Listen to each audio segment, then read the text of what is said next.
Harry Potter, Chapter 5, Diagon Alley. Harry woke early the next morning. Although he could tell it was daylight, he kept his eyes shut tight. It was a dream, he told himself firmly. I dreamed a giant called Hagrid came to me when I was going to a school for wizards. When I opened my eyes, I'll be at my cupboard. There was suddenly a loud tapping noise. And there's Aunt Petunia knocking on the door, Harry thought, his heart sinking. But he still didn't open his eyes. It had been such a good dream. Tap, tap, tap. All right, Harry mumbled. I'm getting up. He sat up and Hagrid's heavy coat fell off him. The hut was full of sunlight. The storm was over. Hagrid himself was asleep on the collapsed sofa, and there was an owl rapping its claws on the window, a newspaper held in its beak. Harry scrambled to his feet. So happy he felt as though a large balloon was swelling inside him. He went straight to the window and jerked it open. The owl swooped in and dropped the newspaper on top of Hagrid, who didn't wake up. The owl then fluttered onto the floor and began to attack Hagrid's coat. Don't do that. Harry tried to wave the owl out of the way, but it snapped its beak fiercely at him and carried on, savaging the coat. Hagrid, said Harry loudly, there's an owl. Pay him, grunted Hagrid into the sofa. What? He wants paying for delivering the paper. Look in the pockets. Hagrid's coat seemed to be made full of nothing but pockets. Bunches of keys, slug pellets, balls of string, mint humbugs, tea bags. Finally, Harry pulled out a handful of strange-looking coins. Give him 5 nuts, said Hagrid sleepily. Nuts? The little bronze ones. Harry counted out 5 little bronze coins, and the owl held out its leg so he could put the money into a small leather pouch tied to it. Then it flew off through the open window. Hagrid yawned loudly, sat up, and stretched. Best be off, Harry. Lots to do today. Gotta get up to London and buy all your stuff for school. Harry was turning over the wizard coins and looking at them. He had just thought of something which made him feel as though the happy balloon inside him had got a puncture. Hagrid? Said Hagrid, who's pulling on his huge boots. I haven't got any money, and you heard Uncle Vernon last night. He won't pay for me to go to and learn magic. Don't worry about that, said Hagrid, standing up and scratching his head. Do you think your parents didn't leave you anything? But if their house was destroyed, they didn't keep their gold in the house, boy. Nah, first stop for us is Gringotts, Wizard's Bank. Have a sausage. They're not bad cold, and I wouldn't say no to your birthday cake, neither. Wizards have banks? Just the one, Gringotts, run by goblins. Harry dropped the bit of sausage he was holding. Goblins? Yeah, so you'd be mad to try and rob it, I'll tell you that. Never mess with goblins, Harry. Gringotts is the safest place in the world for anything you want to keep safe. Except maybe Hogwarts. As a matter of fact, I gotta visit Gringotts anyway, for Dumbledore. Hogwarts business. Harry drew himself up proudly. He usually gets me to do important stuff for him. Fetching you, getting things from Gringotts, knows he can trust me, see? Got everything? Come on then. Harry followed Hagrid out onto the rock. The sky was quite clear now, and the sea gleamed in the sunlight. The boat Uncle Vernon had hired was still there, with a lot of water in the bottom after the storm. How did you get here? Harry asked, looking around for another boat. Flew, said Hagrid. Flew? Yeah, but we'll go back in this. Not supposed to use magic now I've got you. They settled down in the boat, Harry still staring at Hagrid, trying to imagine him flying.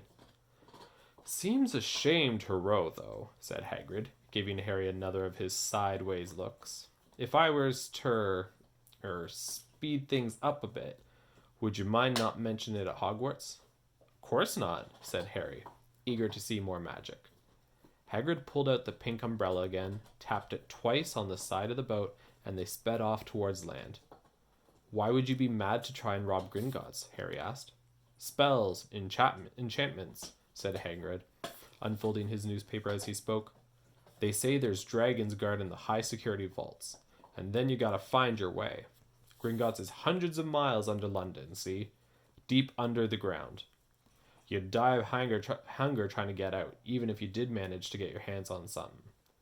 Harry sat and thought about this while Hagrid read his newspaper, the Daily Prophet. Harry had learned from Uncle Vernon that people liked to be left alone while they did this, but it was very difficult. He'd never had so many questions in his life.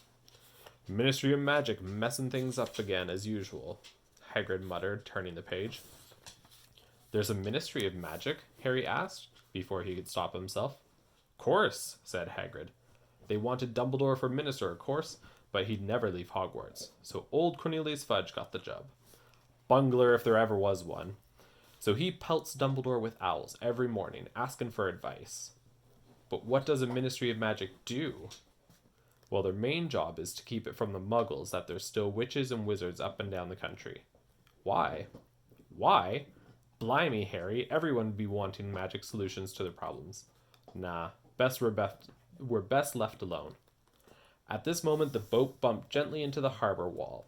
Hagrid folded up his newspaper, and they clambered up the stone steps to the street.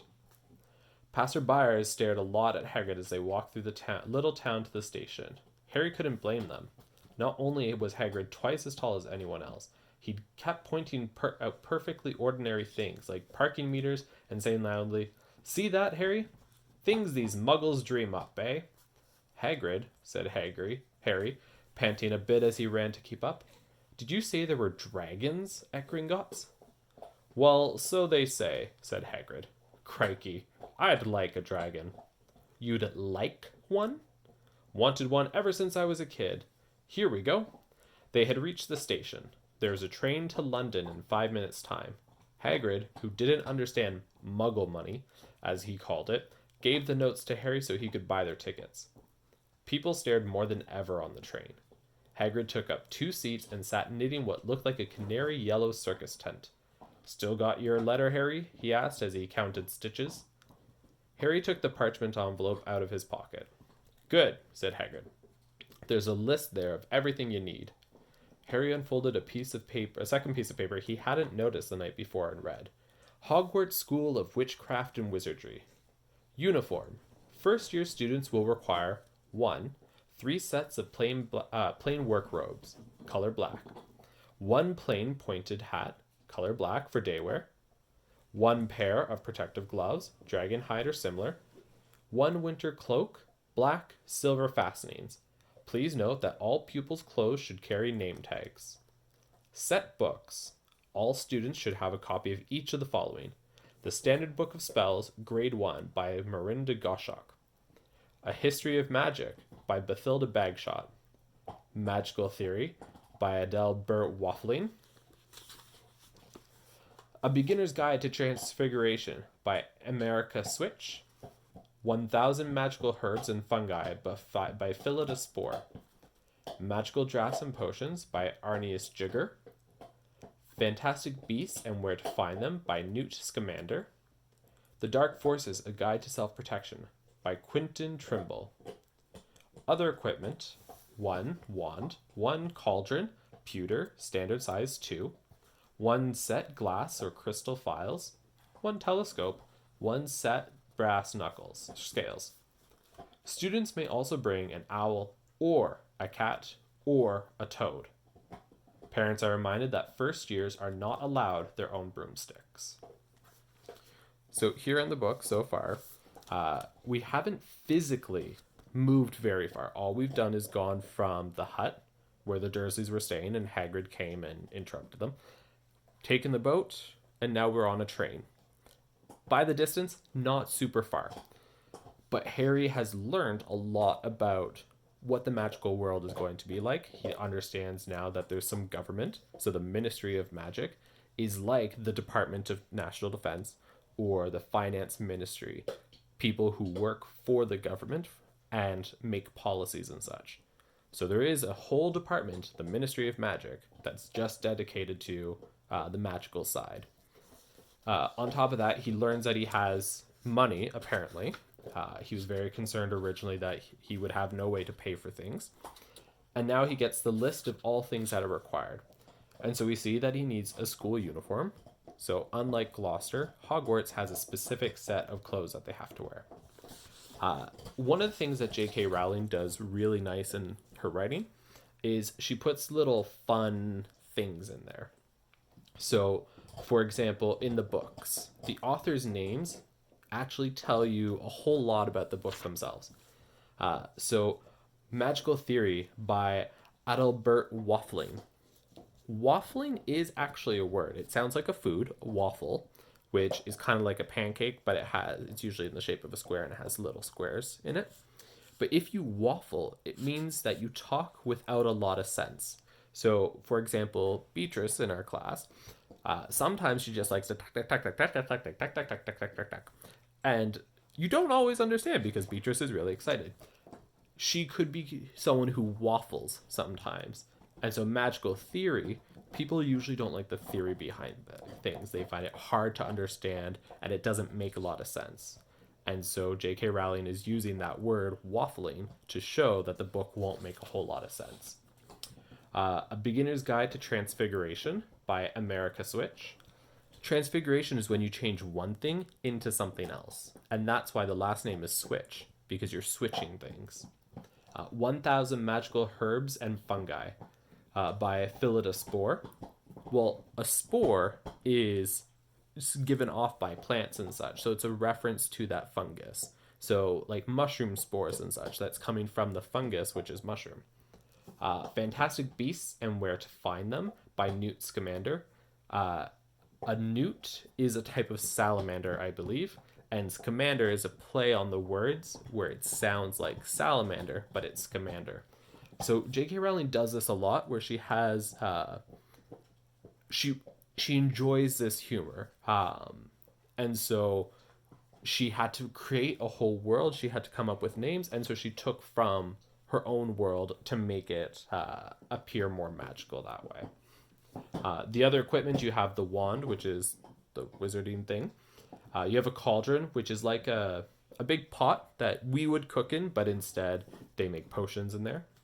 Files are like in chemistry, where you have to pour things in.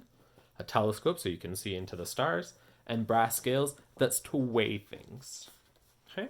So like I said, we haven't gone too far. We're on a train heading towards London so that Harry can buy all these things. Can we buy all this in London? Harry wondered aloud. If you know where to go, said Hagrid. Harry had never been to London before, although Hagrid seemed to know where he was going. He was obviously not used to getting there in an ordinary way. He got stuck in the ticket barrier on the underground and complained loudly that the seats were too small and the trains too slow. I don't know how the Muggles manage without magic, he said, as they climbed a broken-down escalator which led up to a bustling road lined with shops. Hagrid was so huge that he split the crowd easily. All Harry had to do was keep close behind him. They passed bookshops and music stores, hamburger bars and cinemas, but nowhere that looked as if it could sell you a magic wand. This was just an ordinary street full of ordinary people.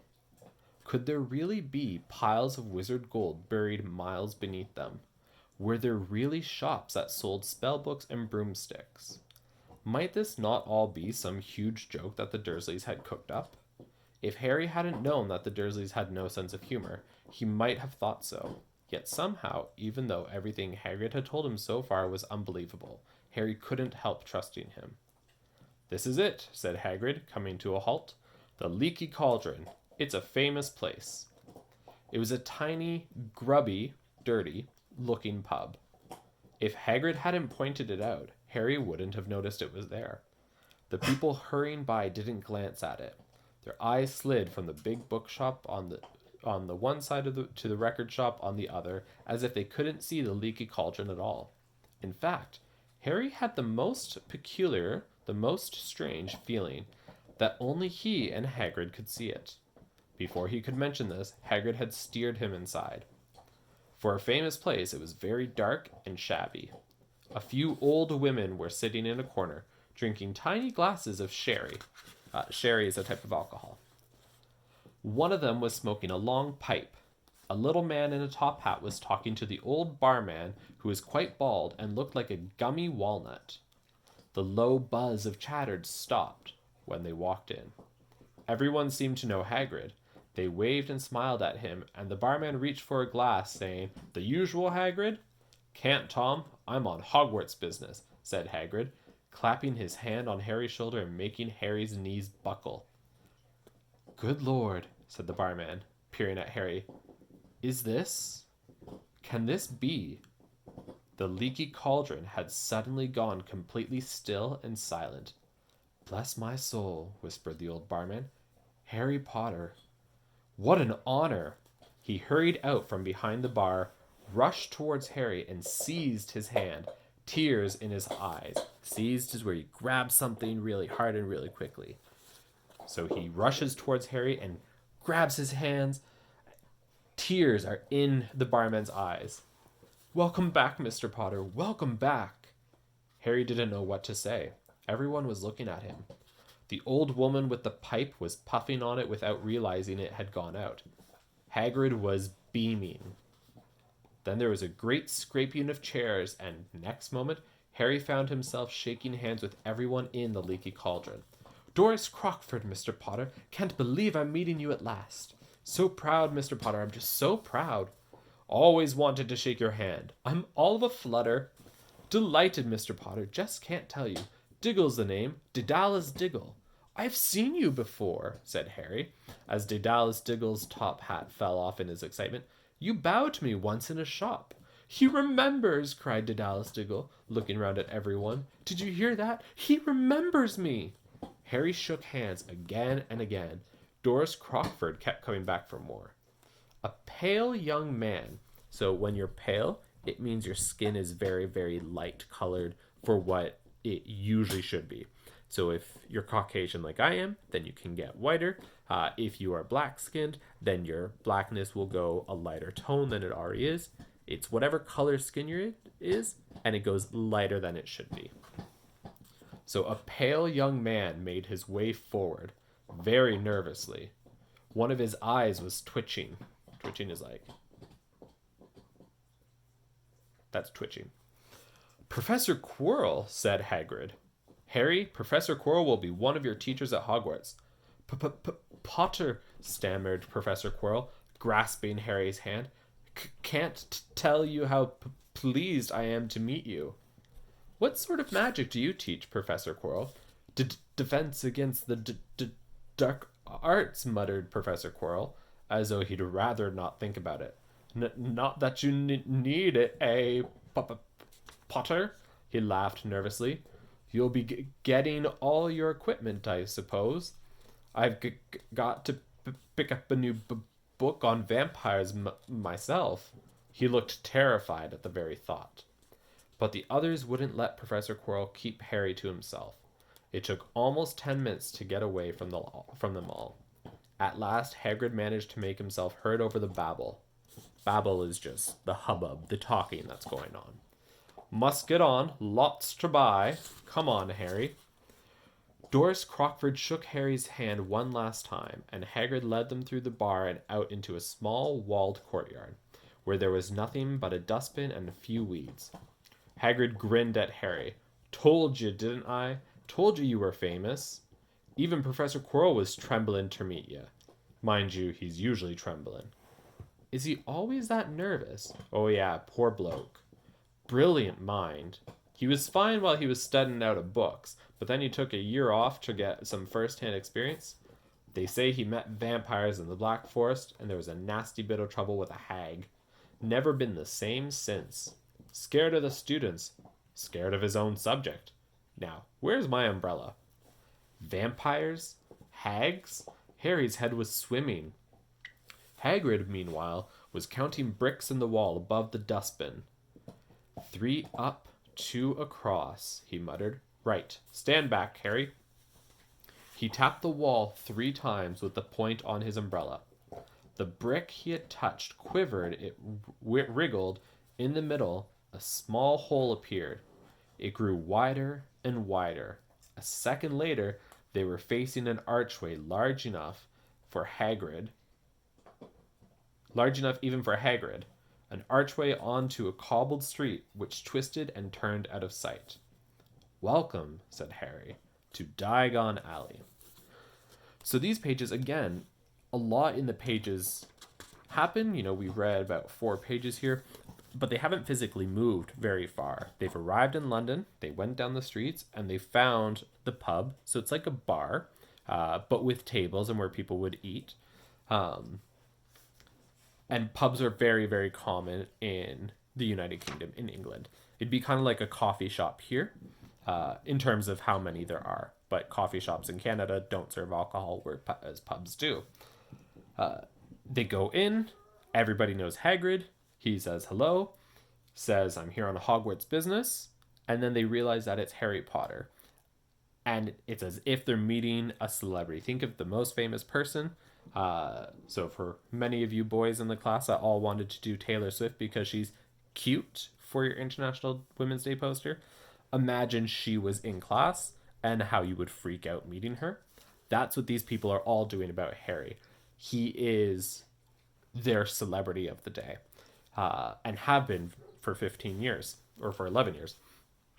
And so they're all meeting him, all meeting him, all meeting him. And so we are introduced to one teacher. And the reason why he talks like this is because he has what's called a stutter. It's a speech impediment. And so it's hard to pronounce those hard sounds. And so he has to try and overcome it. So we're introduced to him, Professor Quirrell. And then Hagrid takes him out back behind the pub. And there's a big wall with bricks. If you don't know what a brick is, don't have a picture or anything around here. But a brick is a stone. It's probably about this big. And it's used to make a wall. And so what he does is he takes his umbrella, an umbrella to protect you from the rain. And he taps it. And then taps again. And then the wall opens up in the middle and all shifts to make this big entryway that is apparently large enough for even Hagrid to go through. And this is how you get into Diagon Alley. And so what J.K. Rowling is doing here, it's a very English, very common, very muggle thing, the pub, where you go, you have a beer, you have some food, maybe like a burger or some fish and french fries, and then you go out back. And it's a very magical way to get into the magical world. And so this gate is supposed to physically represent your entry into the magical world. And so that's where this book starts very much to explicitly leave the world we know, and it's entering a new world. That's within our own world, and that's where you have to go into the pub, and it's in the backyard, and hidden in our own existence is this magical world. Which is why kids like me, when I was 11 years old, was very, very sad when I never got my Harry Potter letter, because I hoped it was true. And now as an adult, I get to see all those memes on Facebook that say, do you ever think that maybe you are just not a wizard and that's why you didn't get the letter, but the wizarding world does actually exist and we just don't know? Anyways, that's what she's doing in the book, representing how the magical world is hidden, but it is in our world. He grinned at Harry's amazement. They stepped through the archway. Harry looked quickly over his shoulder and saw the archway shrink instantly back into a solid wall. The sun shone brightly on a stack of cauldrons outside the nearest shop.